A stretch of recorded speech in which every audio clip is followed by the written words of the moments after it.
खबरें विस्तार से। सबसे पहले बात जोधपुर की, जहां पिछले एक हफ्ते से जिले के कई गांवों में बारिश का दौर जारी है। कल जिले भर के अधिकांश गांवों में करीब 1.5 घंटे जमकर बारिश हुई। ऐसे में सड़क पर जा रही एक बोलेरो पानी में फंस गई। बोलेरो में बैठे लोगों की जान आफत में आ गई। स्क्रीन पर आप तस्वीरें देख रहे हैं कैसे बोलेरो सैलाब में फंसी है।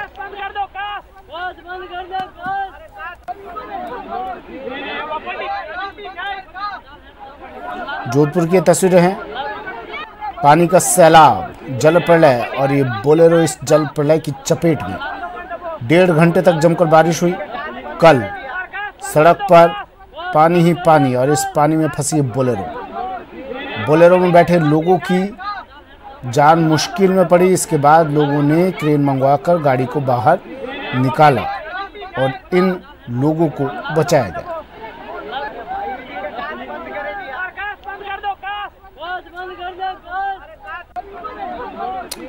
बारिश में कैसे आफत में आ सकती है जान, इसका एक वीडियो जोधपुर से आया है। बारिश के पानी में एक युवक अपनी बाइक समेत पानी में बहा जा रहा था, लेकिन लोगों ने समय रहते उसे बचा लिया।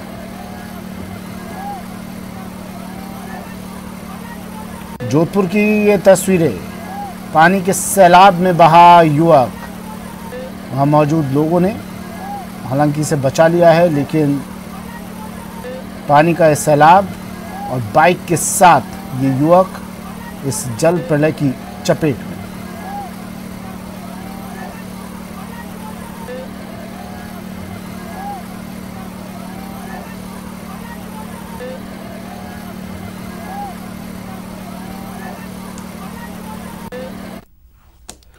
और जोधपुर से बड़ी खबर आ रही है। जेएनवीयू सिंडिकेट बैठक में हंगामा हुआ है। रिटायर्ड कर्मचारियों ने किया हंगामा। पेंशन नहीं मिलने को लेकर ये कर्मचारी हंगामा कर रहे हैं। सिंडिकेट बैठक को रोकने का भी इन्होंने प्रयास किया। कुलपति के खिलाफ नारेबाजी चल रही है बैठक में। बता दें कि जेएनवीयू में सिंडिकेट की बैठक में रिटायर्ड कर्मचारियों ने पेंशन की मांग को लेकर विरोध प्रदर्शन किया। कर्मचारियों ने बैठक में शामिल होने आए 2 विधायकों को ज्ञापन सौंपा और राज्य सरकार से उनकी मांगे पूरी करवाने की मांग की। हालांकि हंगामे के बाद कर्मचारियों ने सिंडिकेट की बैठक को शुरू होने दिया, लेकिन इससे पहले उन्होंने जमकर नारेबाजी कर विरोध प्रदर्शन किया।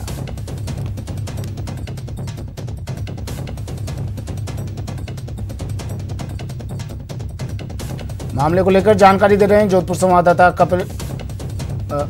जोधपुर से संवाददाता ललित।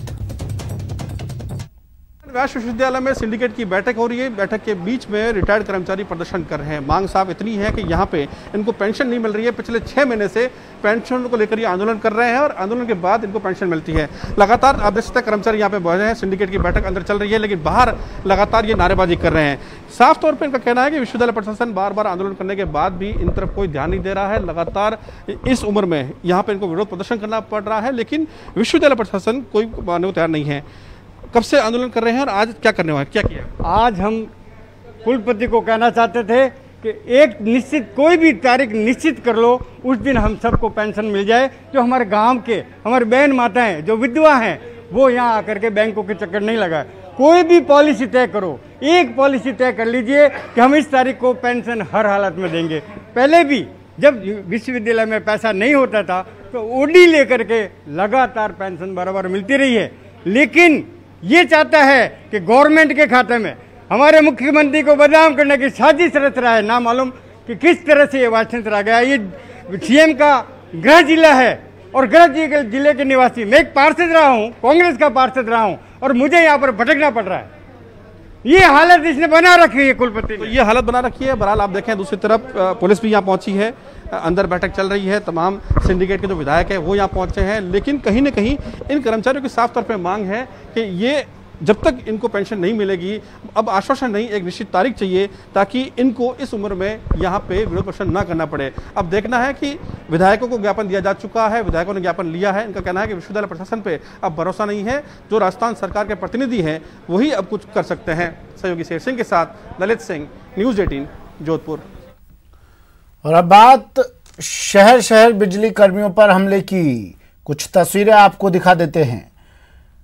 2 तस्वीरें टीवी स्क्रीन पर आपको दिखा रहे हैं। पहली तस्वीर दौसा की है, जहां दौसा के सिकराय उपखंड के गढ़ी गांव में आज बिजली निगम की टीम पर ग्रामीणों ने हमला बोल दिया और बिजली कर्मचारियों के साथ जमकर मारपीट की। वहीं दूसरी तस्वीर अजमेर की है, जब डिस्कॉम की विजिलेंस टीम गेगल थाना क्षेत्र में बिजली चोरी पकड़ने गई तो वहां मौजूद लोगों ने टीम पर ही हमला कर दिया।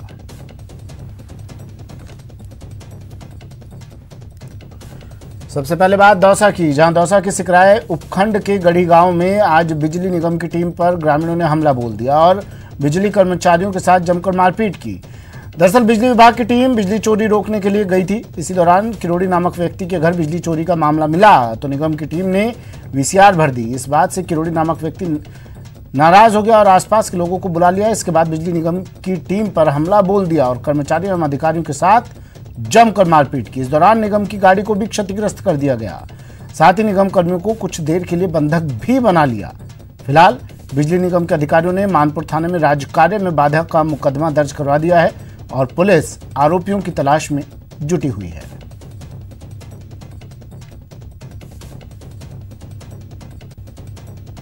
गड्डी गांव की जो रोड पे ढाणी है उसमें पहुंचते ही हमने किरोड़ी लाल का जो कनेक्शन था उसकी जांच करने लगे। वहां पे चेक करने के दौरान किरोड़ी ने अन्य व्यक्तियों को बुला लिया और हमें गाड़ी भी हमारी रोक ली, चाबी खुसाली, ड्राइवर को सबको नीचे उतार लिया। हमारे साथ मारपीट की, महिलाएं भी थी। आशीष दौसा से मेरे सहयोगी फोन लाइन पर जुड़ गए हैं। आशीष, मामला क्या है पूरा? आज सुबह बिजली निगम की टीम विभिन्न क्षेत्रों में गई थी। यह सिकराय का गढ़ी गांव है, सिकराय उपखंड का। यहाँ पर भी मंडावर के जो सहायक अभियंता हैं उनके नेतृत्व में टीम गई थी और बिजली चोरी पर रोकने पर कार्रवाई की जा रही थी। तभी गढ़ी गांव में एक मकान में बिजली की चोरी हो रही थी तो टीम ने वहां मोबाइल से फोटोज लिए और उसकी वीसीआर भर दी। जिसके बाद जो व्यक्ति था, किरोड़ी उसका नाम बताया जा रहा है, वो व्यक्ति नाराज हो गया और उसने आसपास के लोगों को बुला लिया। इसके बाद काफी हंगामा हुआ। बिजली निगम के जो अधिकारी और कर्मचारी थे उनके साथ जमकर मारपीट हुई और उनकी गाड़ी को भी क्षतिग्रस्त कर दिया।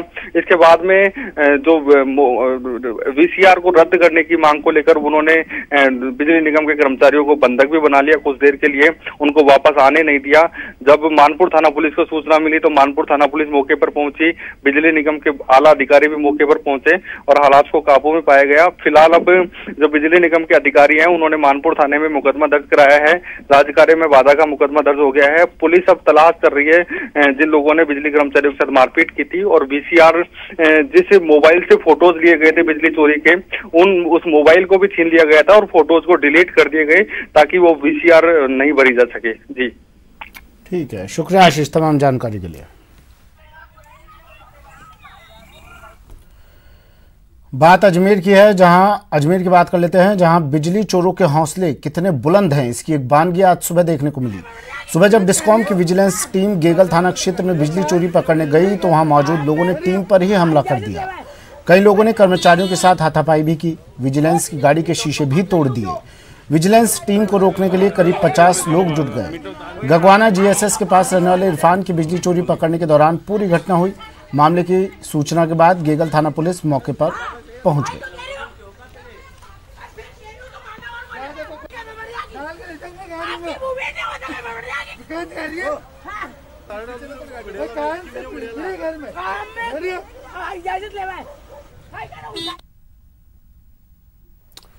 बात एक और प्रदर्शन की। झुंझुनू में विवाह, शादी समेत अन्य कार्यक्रमों में आने वाले लोगों की संख्या को 500 तक करने की मांग को लेकर टेंट व्यवसायियों का आंदोलन जारी रहा। शहर के गांधी चौक से लेकर कोर्ट तक टेंट डीलर्स एसोसिएशन के जिलाध्यक्ष राजेंद्र फौजी के नेतृत्व में मशाल जुलूस निकाला गया और सरकार के खिलाफ जमकर नारेबाजी की गई।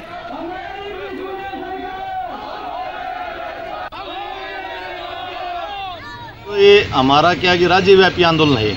इसके अंदर टेंट वाले, बैंड वाले, हलवाई, केटरर्स जो हम सारे बेरोजगार हो चुके हैं और सारे बेरोजगार होने के बाद आज 6 महीने हो गए सरकार हमारी कोई हमारी छूट नहीं मिल रही है। बल्कि केंद्र सरकार ने छूट दी थी कि अगर 100 आदमियों को आप अगर शादी में व्यवस्था करते हो तो उसकी जगह 200 आदमियों की गैदरिंग का टेंट लगाओ। तो ये जो हमारी राज्य सरकार है गहलोत जी, इन्होंने 50 वो नहीं मानी और 50 पे कर दिया। तो इसके एवज में हम लोग बुरी तरह बेरोजगार हो चुके हैं। तो डूंगरपुर जिले में एसएफआई ने कॉलेज विद्यार्थियों की विभिन्न मांगों को लेकर सरकारी एसबीपी कॉलेज में प्रदर्शन किया और कॉलेज प्राचार्य को सीएम के नाम ज्ञापन सौंपा।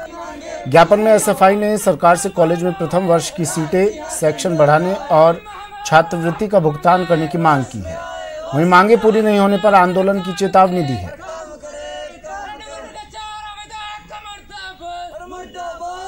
जिलाव्यापी आह्वान के तहत प्रथम वर्ष में सीटें व सायंकाल बढ़ाने की मांग को लेकर ज्ञापन प्राचार्य के मार्फत मुख्यमंत्री महोदय को सौंपा। यहाँ के टीएसपी एरिया के अनुसार श्री डूंगरपुर जिले का सबसे बड़ा महाविद्यालय होने के बाबत भी यहाँ पर 4,252 आवेदन आए हैं, जबकि कला वर्ग में मात्र 2100 सीटें हैं। उस 2100 सीटों का डबल आवेदन आए हैं, तो विद्यार्थियों को जिस प्रकार यहाँ से वंचित रहना पड़ता है, जहाँ प्रथम श्रेणी से पास करने वाले विद्यार्थियों को भी प्रथम मेरिट लिस्ट में प्रवेश नहीं मिल रहा है।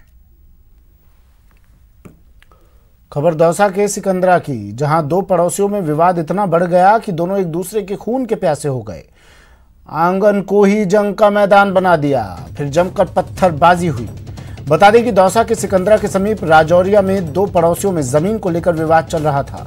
दोनों के बीच पहले भी 2 बार झगड़ा हुआ था और फिलहाल थाने में केस भी चल रहा है। पुलिस मामले की जांच कर रही है।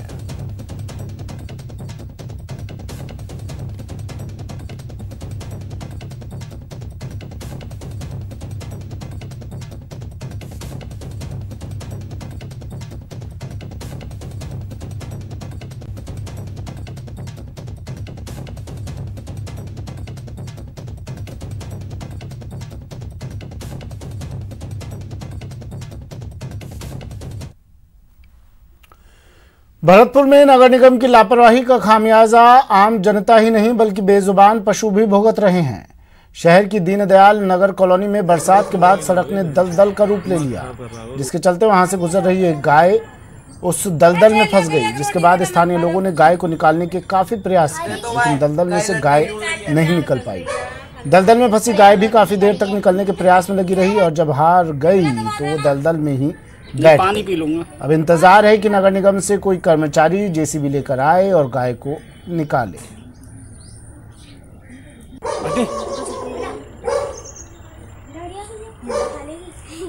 रोड की सुनवाई ना हो रही, बहन दिमाग खराब कर रहा है।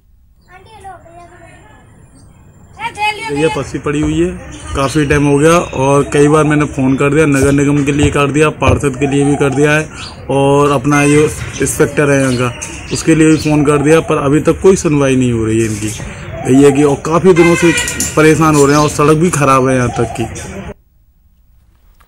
वक्त एक ब्रेक के बाद स्वागत है आपका। बढ़ते हैं अगली खबर की और। खबर डूंगरपुर से। डूंगरपुर जिले में कोरोना संक्रमितों का आंकड़ा लगातार बढ़ता जा रहा है, साथ ही कोरोना से मौतों की तादाद में भी इजाफा हुआ है। पिछले 24 घंटों में जिले में कोरोना से 4 बुजुर्गों की मौत हो चुकी है। गौरतलब है कि डूंगरपुर जिले में कोरोना संक्रमितों का आंकड़ा जहां 1300 के पार पहुंच चुका है, तो वहीं मौतों की संख्या 18 हो चुकी है।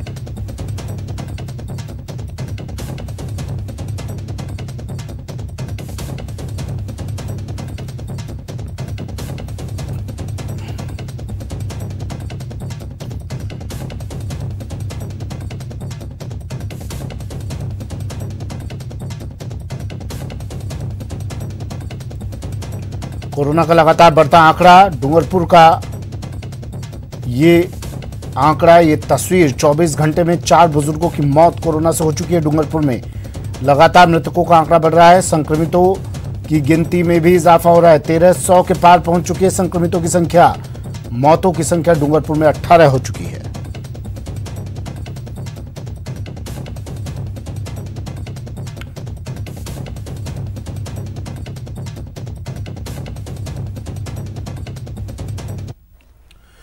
चलिए अब बात मरुधरा में कोरोना के बढ़ते रिकॉर्ड रफ्तार की। प्रदेश में कोरोना पॉजिटिव 88,000 के पार पहुंच चुके हैं।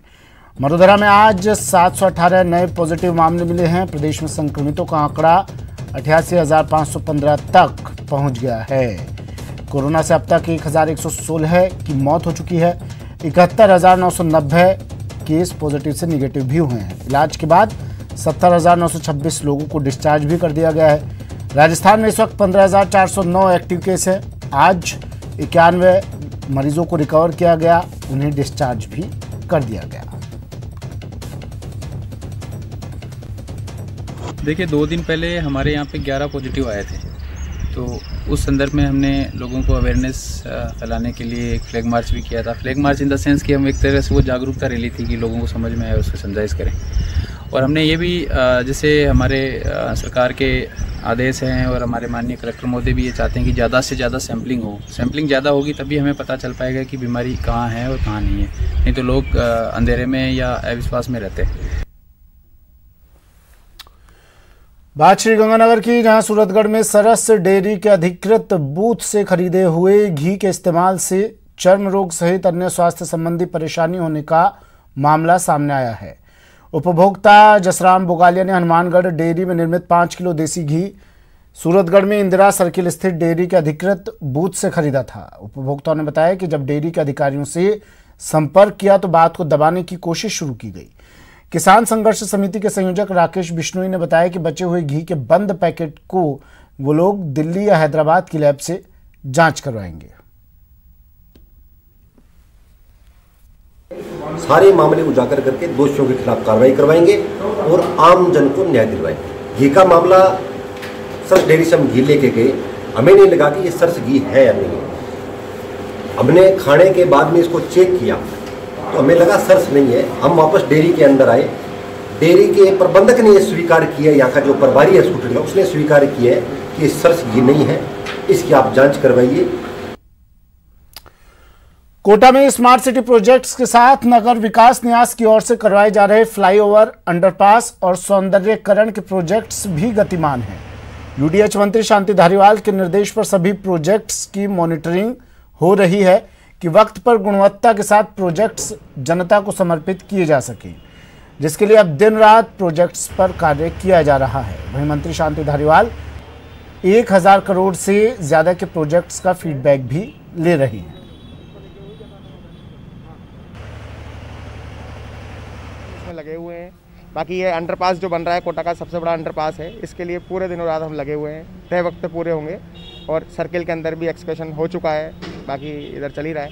बाकी सर्किल के अंदर हमने एक्सकेशन पूरा कर लिया है। सर्किल में जो इसकी जो स्लैब डलेगी, स्लैब डलने के बाद फिर ये रोड बंद करके इसको करेंगे। पहले ट्रैफिक को सुचारू रूप से चालू रख के उसके बाद हम ये चालू करेंगे आगे।